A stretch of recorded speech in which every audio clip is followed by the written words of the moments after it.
അസ്സലാമു അലൈക്കും dear friends. ഇന്നത്തെ നമ്മുടെ സ്പെഷ്യൽ നിങ്ങൾ ആരും ഇതുവരെയും ട്രൈ ചെയ്ത് നോക്കിയിട്ടില്ലാത്ത ഒരു അടിപൊളി വെറൈറ്റി റെസിപ്പിയാണ്. നമ്മുടെ ഈ വീഡിയോ കണ്ടുകൊണ്ടിരിക്കുന്ന സമയത്ത് നിങ്ങൾക്ക് ഇഷ്ടപ്പെടുകയാണെങ്കിൽ ഒന്ന് ലൈക്ക് ചെയ്തേക്കണേ. അതുപോലെ തന്നെ നമ്മുടെ ഈ ചാനൽ ആദ്യമായിട്ട് കാണുന്നവരും ഇതുവരെയും സബ്സ്ക്രൈബ് ചെയ്യാത്തവരും പ്ലീസ് ഒന്ന് സബ്സ്ക്രൈബ് ചെയ്തേക്കണേ. ഞാനിടുന്ന വീഡിയോസ് ഉടനടി കിട്ടുന്നതിനായി സബ്സ്ക്രൈബ് ബട്ടന്റെ തൊട്ടടുത്ത് കാണുന്ന ബെല്ലൈക്കൺ കൂടി ക്ലിക്ക് ചെയ്തിട്ട് ഓൾ എന്ന ഓപ്ഷൻ എനേബിൾ ചെയ്യാനും മറക്കല്ലേ. ആദ്യം തന്നെ ഇതിനായിട്ട് ഞാനിവിടെ പനീറാണ് എടുത്തിട്ടുള്ളത്. ഞാനിപ്പോൾ 400 ഗ്രാം അളവിൽ പനീറാണ് എടുത്തിട്ടുള്ളത്. കട്ട് ചെയ്താണ് എടുത്തിട്ടുള്ളത്. ഞാൻ ചെറിയ ക്യൂബ്സ് ആയിട്ട് വാങ്ങാൻ കിട്ടും, അതായാലും മതി. മസാല തയ്യാറാക്കണം. അതിന് വേണ്ടിയിട്ട് മിക്സിയിൽ ഒരു ചെറിയ ജാർ എടുത്തിട്ടുണ്ട്. ഇതിലേക്ക് നമ്മൾ 1 കപ്പ് മല്ലിയില ചെറുതായിട്ട് കട്ട് ചെയ്തെടുത്തതാണ് ചേർത്ത് കൊടുക്കുന്നത്. ഇനി ഇതിലേക്ക് ചേർത്ത് കൊടുക്കുന്നത് ഒരു 1/2 കപ്പ്, ഒരു 4 തണ്ട് കറിവേപ്പിലയാണ് ചേർത്ത് കൊടുക്കുന്നത്. ഇനി ഇതിലേക്ക് ഒരു 10 12 പുതിനയില നല്ല ഫ്രഷ് ആയിട്ടുള്ളത് ചേർത്ത് കൊടുക്കാം. ഓരോ ഇതുപോലെ എടുത്തിട്ടുള്ളതാണ് പുതിനയില 10 12 ചേർത്ത് കൊടുക്കാം. അപ്പൊ പുതിനയില വേണം നിർബന്ധമൊന്നുമില്ല, നല്ലൊരു ടേസ്റ്റും ഒക്കെ കിട്ടും. പുതിനയില കൂടെ ചേർത്തിട്ട് ചെയ്യുമ്പോൾ പുതിനയില വേണ്ടാന്നുണ്ടെങ്കിൽ പുതിനയില ഒഴിവാക്കിയിട്ടും ചെയ്യാം. ഇതൊരു പച്ച കളറിലുള്ള മസാലയാണ്, അപ്പൊ ഇലകളാണ് കൂടുതൽ ചേർക്കുന്നത്. ഇനി ഇതിലേക്ക് പച്ചമുളകാണ് ചേർത്ത് കൊടുക്കുന്നത്. ഞാൻ അധികം എരിവില്ലാത്ത 5 പച്ചമുളകാണ് എടുത്തിട്ടുള്ളത്. വേണമെന്നുണ്ടെങ്കിൽ 2ആയിട്ട് മുറിച്ച് ഇട്ട് കൊടുക്കാം. ഇതുപോലുള്ള പച്ചമുളകാണെന്നുണ്ടെങ്കിൽ 2ഓ 3ഓ ഒക്കെ എടുത്താൽ മതിയാവും. പിന്നെ നമ്മൾ ഇതിന്റെ കൂടെ കുരുമുളകും കൂടെ ചേർക്കുന്നുണ്ട്. ഇനി നല്ല എരിവൊക്കെ വേണമെന്നുണ്ടെങ്കിൽ 1 ടീസ്പൂൺ കുരുമുളക് ചേർത്ത് കൊടുക്കുക. മുഴുവൻ കുരുമുളക് ഉണ്ടെന്നുണ്ടെങ്കിൽ ചേർത്ത് കൊടുക്കുക. ഞാനിപ്പോൾ 1/2 ടീസ്പൂൺ മുഴുവൻ കുരുമുളകാണ് ചേർത്ത് കൊടുക്കുന്നത്. കുരുമുളക് പൊടിയാണെന്നുണ്ടെങ്കിൽ 1/4 ടീസ്പൂൺ മുതൽ 1/2 ടീസ്പൂൺ വരെ ചേർക്കാവുന്നതാണ്. അവരവരുടെ എരിവിനനുസരിച്ച് ചേർത്ത് കൊടുക്കുക. ഇനി ചേർത്ത് കൊടുക്കുന്നത് ഇഞ്ചി വെളുത്തുള്ളി പേസ്റ്റ് ആണ്. 1 ടേബിൾ സ്പൂൺ ആണ് ചേർത്ത് കൊടുക്കുന്നത്.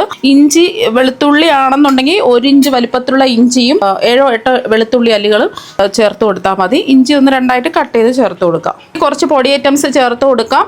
ഒരു 1/2 ടീസ്പൂൺ മഞ്ഞൾപ്പൊടി, അതുപോലെ തന്നെ 1/2 ടീസ്പൂൺ മുളക് പൊടിയാണ് ചേർത്ത് കൊടുക്കുന്നത്. ഞാനിപ്പോൾ എടുത്തിട്ടുള്ളത് കാശ്മീരി മുളക് പൊടിയാണ്. അധികം എരിവില്ല, നമ്മൾ പച്ചമുളക് കുരുമുളകൊക്കെ ചേർത്തിട്ടുണ്ട്. അതുകൊണ്ട് എരിവുള്ള മുളക് പൊടിയാണെന്നുണ്ടെങ്കിൽ ഒരു 1/4 ടീസ്പൂൺ ചേർത്ത് കൊടുത്താൽ മതി. മല്ലിപ്പൊടി 1 ടീസ്പൂൺ ചേർത്ത് കൊടുക്കാം. അതുപോലെ തന്നെ 1 ടീസ്പൂൺ ഗരം മസാലപ്പൊടിയും കൂടി ചേർത്ത് കൊടുക്കാം. ഇനി നമ്മൾ ഇതിൽ വെള്ളമൊന്നും ചേർക്കുന്നില്ല, വെള്ളം ചേർക്കാതെയാണ് ഇത് അരച്ചെടുക്കുന്നത്. ഇതിലേക്ക് 1 ടേബിൾ സ്പൂൺ വെളിച്ചെണ്ണ ഒഴിച്ചു കൊടുക്കാം. വെളിച്ചെണ്ണ തന്നെ ഒഴിച്ചു കൊടുക്കാം. ആ ഒരു നാടൻ ടേസ്റ്റും ഒക്കെ കിട്ടുള്ളൂ വെളിച്ചെണ്ണ ചേർത്ത് കൊടുക്കുമ്പോൾ. ഇനി ചേർത്ത് കൊടുക്കുന്നത് വിനാഗിരിയാണ്. 2.5 ടേബിൾ സ്പൂൺ ചേർത്ത് കൊടുക്കാം. ഒരുപാട് അങ്ങ് ചേർക്കണ്ട. അപ്പോൾ 2.5 ടേബിൾ സ്പൂൺ വിനാഗിരി ചേർത്ത് കൊടുത്തു. പിന്നെ ഇതിലേക്ക് 1/2 ടേബിൾ സ്പൂൺ നാരങ്ങ നീരാണ് ചേർത്ത് കൊടുക്കുന്നത്. നാരങ്ങ നീരില്ല എന്നുണ്ടെങ്കിൽ 3 ടേബിൾ സ്പൂൺ വിനാഗിരി തന്നെ ചേർത്ത് കൊടുക്കുക. അപ്പോൾ 1/2 ടേബിൾ സ്പൂൺ നാരങ്ങ നീരാണ് ചേർത്ത് കൊടുക്കുന്നത്. ഒരു മീഡിയം സൈസ് നാരങ്ങയുടെ ഒരു പകുതി നാരങ്ങ പിഴിഞ്ഞ് ഒഴിച്ചു കൊടുത്താൽ മതി. പിന്നെ ഒരുപാട് അങ്ങ് ചേർക്കണ്ട, എന്നാൽ പിന്നെ ഒരു പുളിപ്പ് രസമായി പോവും. പറഞ്ഞ അളവിൽ കൃത്യമായിട്ട് ചേർത്ത് കൊടുക്കുക. പിന്നെ നമ്മൾ ഉപ്പ് ചേർത്തിട്ടില്ല, ആവശ്യത്തിനുള്ള ഉപ്പ് ചേർക്കാം. ഞാനിപ്പോൾ ഇതിലേക്ക് 1 ടീസ്പൂൺ ഉപ്പാണ് ചേർത്ത് കൊടുക്കുന്നത്. ലാസ്റ്റിൽ നമുക്ക് കുറവുള്ള ഉപ്പ് ചേർത്ത് കൊടുക്കാം. അപ്പോൾ എപ്പോഴും ഉപ്പ് ആദ്യം കുറച്ച് ചേർത്ത് കൊടുക്കുക, പിന്നീട് ലാസ്റ്റിൽ ആവശ്യത്തിനുള്ള ഉപ്പ് ചേർത്ത് കൊടുത്താൽ മതി. അവരവരുടെ രുചിക്ക് അനുസരിച്ചുള്ള ഉപ്പ് കൂട്ടിയും കുറച്ചും എടുക്കാവുന്നതാണ്. ഇനിയൊന്നുമില്ല, നന്നായിട്ട് ഇത് പേസ്റ്റ് പരുവത്തിന് അരച്ചെടുക്കാം. നമ്മൾ വെള്ളം ചേർക്കുന്നില്ല, വെള്ളം ചേർക്കാതെയാണ് അരച്ചെടുക്കുന്നത്. അപ്പോൾ നല്ല പേസ്റ്റ് പരുവത്തിന് അരച്ചെടുത്തിട്ടുണ്ട്. ഈ ഒരു കട്ടിക്ക് അരച്ചിട്ടെടുക്കുക. നമ്മൾ ഒട്ടും വെള്ളം ചേർക്കാതെയാണ് അരച്ചെടുത്തിട്ടുള്ളത്. ഇനി ഇത് നമ്മൾ എടുത്തു വെച്ച പനീറിലേക്ക് ചേർത്തിട്ട് നന്നായിട്ടൊന്ന് മിക്സ് ചെയ്തെടുക്കാം.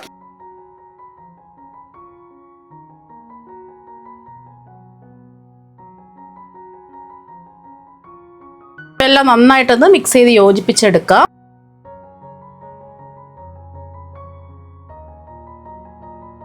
അപ്പോൾ എല്ലാ പനീർ കഷ്ണങ്ങളിലും മസാല തേച്ച് പിടിപ്പിച്ചിട്ടുണ്ട്. ഇനി നമുക്ക് കുറച്ച് സമയം ഒന്ന് റെസ്റ്റ് ചെയ്യാൻ വെക്കണം. ഒരു 1/2 മണിക്കൂർ റെസ്റ്റ് ചെയ്യാൻ വെക്കണം. എന്നാൽ മാത്രമേ ഈ പനീറിലെ മസാലയൊക്കെ പിടിച്ച് കിട്ടുള്ളൂ. അപ്പോൾ ഇത് നമ്മൾ റെസ്റ്റ് ചെയ്യാൻ വെച്ചിട്ട് 1/2 മണിക്കൂറായി. നല്ലോണം മസാലയൊക്കെ പിടിച്ച് കിട്ടിയിട്ടുണ്ട്. ഇനി ഞാനിവിടെ ഒരു പാൻ ചൂടാക്കാൻ വെച്ചിട്ടുണ്ട്. ഇനി ഇതിലേക്ക് 2 3 ടേബിൾ സ്പൂൺ വെളിച്ചെണ്ണ ഒഴിച്ചു കൊടുക്കാം. വെളിച്ചെണ്ണയിൽ തന്നെ ചെയ്തിട്ടെടുക്കുക. അപ്പോൾ മാത്രമേ നല്ലൊരു ടേസ്റ്റും ഒരു മണമൊക്കെ കിട്ടുള്ളൂ. വെളിച്ചെണ്ണ ഒന്ന് ചൂടായി വരുന്ന സമയത്ത് ഒരു പച്ചമുളക് റൗണ്ടായിട്ട് കട്ട് ചെയ്ത് ചേർത്ത് കൊടുക്കാം. ഇത് വേണം നിർബന്ധമൊന്നുമില്ല. ഇതിൻ്റെ കൂടെ തന്നെ കുറച്ച് കറിവേപ്പില, 1 തണ്ട് കറിവേപ്പില ചെറുതായിട്ട് കട്ട് ചെയ്താണ് ചേർത്ത് കൊടുക്കുന്നത്. ഇതിലേക്ക് നമ്മൾ മസാല പുരട്ടി വെച്ച ഓരോ പനീറും വെച്ച് കൊടുക്കാം.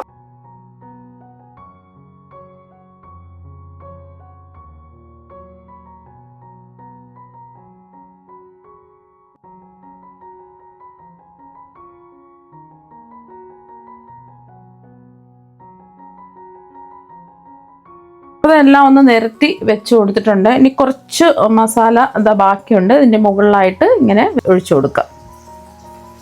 ബാക്കി മസാല എല്ലാത്തിൻ്റെയും മുകളിൽ ആക്കി കൊടുത്തിട്ടുണ്ട്.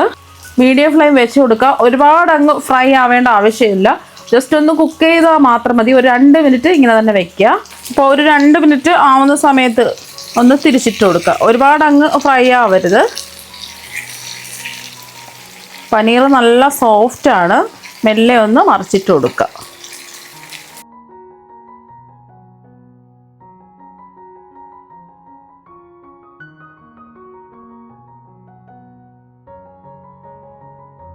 എന്തിൻ്റെ കൂടെയും കഴിക്കാം.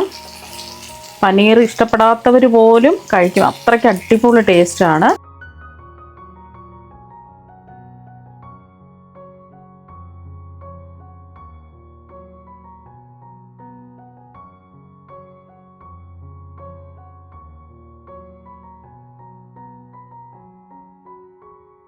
അപ്പോൾ ഈ വശവും ഒരു 2 മിനിറ്റ് ഒന്ന് കുക്ക് ചെയ്തെടുക്കാം. മീഡിയം ഫ്ലെയിം വെച്ച് കൊടുക്കുക. ഒരു 2 മിനിറ്റ് ആയിട്ടുണ്ട്. നമ്മുടെ മസാലയൊക്കെ നല്ലൊരു ഡാർക്ക് ഗ്രീൻ കളർ ആയിട്ടുണ്ട്. അപ്പോൾ ഇനി ഇതിലേക്ക് നമ്മൾ ചേർത്ത് കൊടുക്കുന്നത് തേങ്ങാപ്പാലാണ്. നല്ല കട്ടിയുള്ള തേങ്ങാപ്പാൽ ഒഴിച്ചു കൊടുക്കുക. അപ്പം നമ്മൾ തേങ്ങ ചിരകിയത് അടിച്ചെടുക്കുകയാണെന്നുണ്ടെങ്കിൽ ഇതിൽ 1-ാം പാലാണ് നമ്മൾ കട്ടിയുള്ള തേങ്ങാപ്പാൽ എടുക്കേണ്ടത്. 1 കപ്പ് വെള്ളം ഒഴിച്ചിട്ട് നല്ല കട്ടിയുള്ള കുറുകിയ 1-ാം പാലാണ് എടുക്കേണ്ടത്. അല്ലാന്നുണ്ടെങ്കിൽ ചെറു ചൂടുവെള്ളത്തിൽ തേങ്ങ പൗഡർ ഉണ്ടല്ലോ, കോക്കനട്ട് മിൽക്ക് പൗഡർ നല്ല കട്ടിക്ക് കുറുക്കി എടുത്താലും മതി. ഇതൊന്ന് വറ്റിച്ചെടുക്കണം. നല്ല കട്ടിയുള്ള തേങ്ങാപ്പാൽ ചേർത്താലേ ടേസ്റ്റ് ഉണ്ടാവുള്ളൂ. 2-3 മിനിറ്റ് ഒന്ന് ഇളക്കി കൊടുക്കേണ്ട ആവശ്യമൊന്നുമില്ല, ജസ്റ്റ് ഒന്ന് ഇങ്ങനെ ആക്കിയാൽ മതി. നല്ല സോഫ്റ്റ് അല്ലേ ഇത് പനീർ. കുറച്ച് കറിവേപ്പിലയും കൂടെ ചേർക്കാം. ഉപ്പില്ലാന്നുണ്ടെങ്കിൽ ആവശ്യത്തിനുള്ള ഉപ്പ് ചേർത്ത് കൊടുക്കുക. എനിക്ക് പാകത്തിനുള്ള ഉപ്പാണ്, ഞാൻ ഉപ്പ് ചേർക്കുന്നില്ല. പിന്നെ ഒരു ടേസ്റ്റ് ബാലൻസ് ചെയ്യാൻ വേണ്ടിയിട്ട് ഞാനിപ്പോൾ 1/2 ടീസ്പൂൺ പഞ്ചസാര കൂടി ചേർക്കുന്നുണ്ട്. പഞ്ചസാര വേണമെന്ന് നിർബന്ധമില്ല, പഞ്ചസാരയും കൂടെ ചേർക്കുമ്പോഴാണ് നല്ല ഒരു പ്രത്യേക ടേസ്റ്റ് കിട്ടുന്നത്. പിന്നെ ഇതിലേക്ക് കുറച്ച് ഒരു തണ്ട് കറിവേപ്പില ഒന്ന് ഞെരടിയിട്ട് കൊടുക്കാം. അപ്പോൾ നല്ല മണം വരുന്നുണ്ട്. ആ തേങ്ങാപ്പാലിൻ്റെയും വെളിച്ചെണ്ണയുടെ ഒക്കെ നല്ലൊരു മണം വരുന്നുണ്ട്. ജസ്റ്റ് ഒന്ന് ഇളക്കി കൊടുത്താൽ മതി. ഒരുപാടിട്ട് ഇളക്കി മറിക്കരുത്, ഒന്ന് കുറുകി വരണം. 2-3 മിനിറ്റ് ഇങ്ങനെ തന്നെ ഇരിക്കട്ടെ. എണ്ണയൊക്കെ ഒന്ന് തെളിഞ്ഞ് വരണം. ഫ്ലെയിം ഒന്ന് ലോ ടു മീഡിയം ഫ്ലെയിം വെച്ച് കൊടുക്കുക. അപ്പോൾ അതാ കണ്ടില്ലേ, ഒരു 3 മിനിറ്റ് ആവുന്ന സമയത്ത് എണ്ണയൊക്കെ തെളിഞ്ഞ് വന്നിട്ടുണ്ട്. ലാസ്റ്റിൽ വേണമെന്നുണ്ടെങ്കിൽ കുറച്ച് മല്ലിയിലയും കൂടെ ചേർത്ത് കൊടുക്കുക. ഇപ്പോൾ ഇതിലേക്ക് കുറച്ച് മല്ലിയിലയും കൂടെ ചേർത്ത് കൊടുക്കുകയാണ്. വേണമെന്ന് നിർബന്ധമില്ലേ.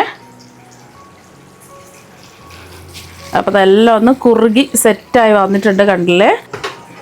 അപ്പോൾ അതാ പച്ച കളറിലുള്ള പനീർ നിർവാണ ഇതാ ഇവിടെ റെഡി ആയിട്ടുണ്ട്. ഇനി ഇത് ഒരു പാത്രത്തിലേക്ക് മാറ്റാം.